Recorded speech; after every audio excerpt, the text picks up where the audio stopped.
Drones have been hailed as the next frontier in security technology. But before we get into the specifics, can you give us, just an overview of what drones and robotic solutions can truly be capable of, particularly in the context of national security?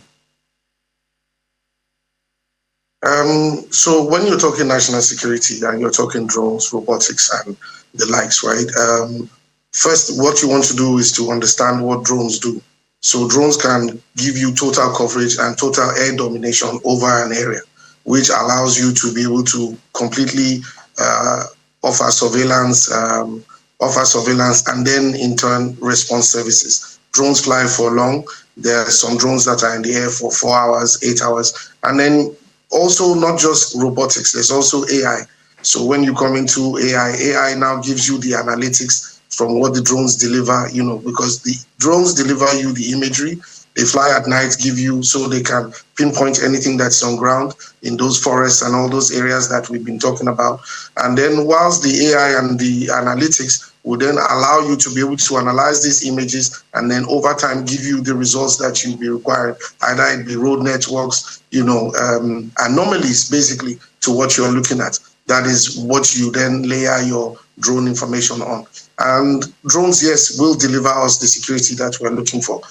We've already started seeing the results from some of the operations that are ongoing. And I believe that with the production and the manufacture, the localization of all these processes, I believe that it will only get better. And with time, even more states and more areas will be able to deploy drones fairly rapidly, Okay, that's fascinating that you have said that, but however, people would say the security challenges are deeply complex when it comes to Nigeria, insurgency in the northeast to banditry down there in the northwest and piracy in the south. How realistic really, are we just saying that we are doing well? Or how realistic are these drones, effectively addressing these multifaceted issues basically on ground today? I'm sure you heard in the news that there was some drone deployed by our national security forces, and these drones were able to combat some militants that were, or as it were, in some areas. So drones will, totally dominate this space. And like I said, the National Security Advisor's Office as well, and some of these security offices are completely clued on. There are local companies that have been authorized to manufacture. I know that there's some manufacturing going on locally. I know that the Army's capacity has been increased. I know that the National Security Advisor too, and they are not sleeping. This is a forward-thinking government. So, and in a government where you have, it's a proactive government even. So when you have intellectuals, where you have businessmen who understand, the terrain, so it's completely being covered by drones. We, as our company, we are already flying somewhere around 240 kilometers on a daily basis. There are several other companies, about 20 of them, who are also flying, very, very long distances on a daily basis. And this is just us from a civilian standpoint. So you can then begin to imagine what the military and all the other security apparatuses are basically engaged in. So if you ask me, last December or this December when we, 2024, you didn't really hear any incidents of kidnappings or, a lot of all the other stuff that you would hear in the past, right? And this is because, yes, there has been some progress that has been made and the progress has begun to tell. Okay, so having said that, it's good that you are pointing it out in this light, giving us some of those places. We're going to come back to that incident of the drone, but where we get to ethical issues. But I want to come to the cost. It's not every time, most times Nigerians begin something. Many governments have started many things and would not complete, would not go forward. We're looking at the cost implication of making one drone, advanced drones that can go into combat, advanced drones that can go into proper, reconnaissance, surveillance, and all those kind of processes. The question is, how feasible is it, to adopt it, sustaining it over a large, period, or a long, rather, period of time? What is the feasibility, looking at where the whole budget comes in and where Nigeria is right now? Security is not something that we compromise. So, and I don't think that the government itself doesn't play with security. So the first thing is, so the funds for security or building drones, there are many companies that are now locally have been approved to manufacture drones or are in partnership with our security agencies to manufacture and deploy drones on the long term, right? And security is not a government issue. It's not a one-time government issue. It's a continuum, all right? So the army is not, or the Navy or the Air Force. These are not agencies that are based on political, agendas. So the continuum, the development is ongoing and is forever. So we raise our capacity, And capacity is being developed in terms of training, in terms of local manufacturing, in terms of even being able to train individuals to create, to some of these more sophisticated payloads, the thermal cameras and stuff that we use. We're assembling them here now. We're able to, bring these parts, put them together, and then locally try and drive down the cost. I mean, when we first started, drones were, millions and millions of dollars. But we've been able to get it down into a couple of thousands of dollars, and then we're still, we're going forward. And I believe that as time goes on, as technology improves, it will even drive the cost down even further. Oh, it's beautiful. You beat me to that, because I was looking at partnerships, looking at, government-private partnerships and all those kind of stuff, as to where would be the limits and where would people come in generally to be a part of this whole process. But let's keep that aside and let's come back to what you know best. You're deep down there when it comes to drone piloting and using of drones for even missions of this nature. And the question becomes, what kind of specific kind of drones are we looking at, in Nigeria, if we really want to go full scale? What kind of drones should we be looking at? What do we have now? What do you think we have now? And what do you think we should be looking out for in, say, maybe in a few months, get them and then deploy them? All right. So I would say, right, what the military has, I can't, comment on that. That is above my pay grade, and it's not something I can discuss on TV. Definitely. Yes, but for us on a civilian scale, I would say that we have drones that are doing 4 to 6 hours currently, okay? And 4 to 6 hours will allow you to patrol any state, patrol major highways, and patrol some... Did you say an entire state?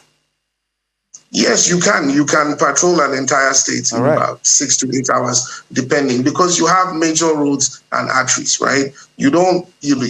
So as over time, as you fly your drones, there's a learning process, which is where AI comes in as well, right?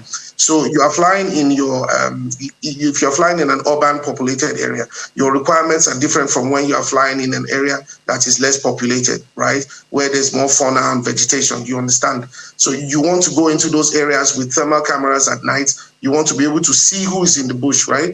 But when you are flying in more populated areas and you want to, target the arterial roads to make sure that, one thing does not link to another. And if there is an incident, you can target these major roads and So it's diversification. And there are also different types of surveillance that you conduct depending on the type of area that you are flying over.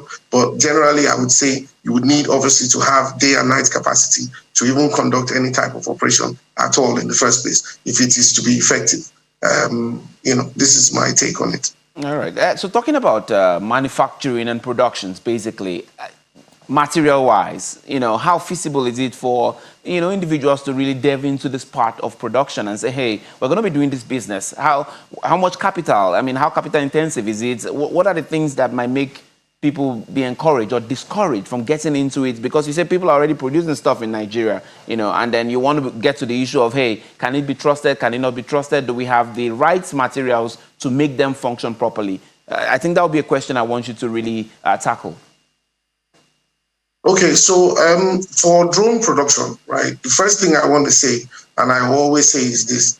So first and foremost, find out what the regulations are regarding manufacture of drones, right? Because you don't want to be on the wrong side of the law, okay? So after you've, worked out what the regulations are and you are partnered with because there are many government agencies, I believe there are 1 or 2 that have announced the commencement of the manufacture of these actual platforms. So, and there are also companies that are licensed to operate drones. So you can manufacture for companies who are already, operating drones, as well as you can manufacture for the state, i.e., the federal government or any of its agencies that are licensed to carry out these drone operations. Some of the drones we have, we basically manufactured them locally.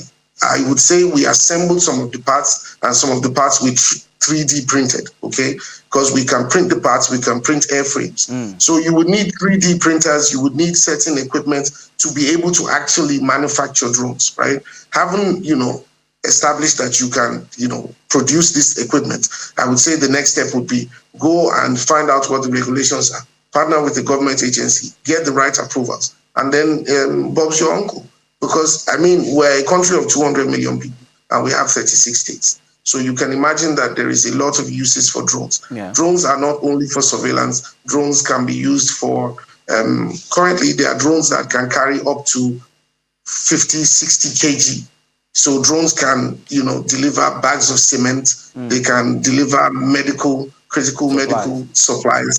Yes, they can also assist with search and recovery. So there are many aspects. It's not just about surveillance and, heavy duty stuff. You can also, sometimes even in your community, it might be just disinfecting the community, because sometimes when the rainy season starts, right, the drones we use for agriculture, we also use them to disinfect the community, because some of these open sewers, some of these open waterways, right, and these static water bodies, right, you can then now put these pesticides into it, not for agriculture, but some of the chemical materials compositions that you need to disinfect an entire area.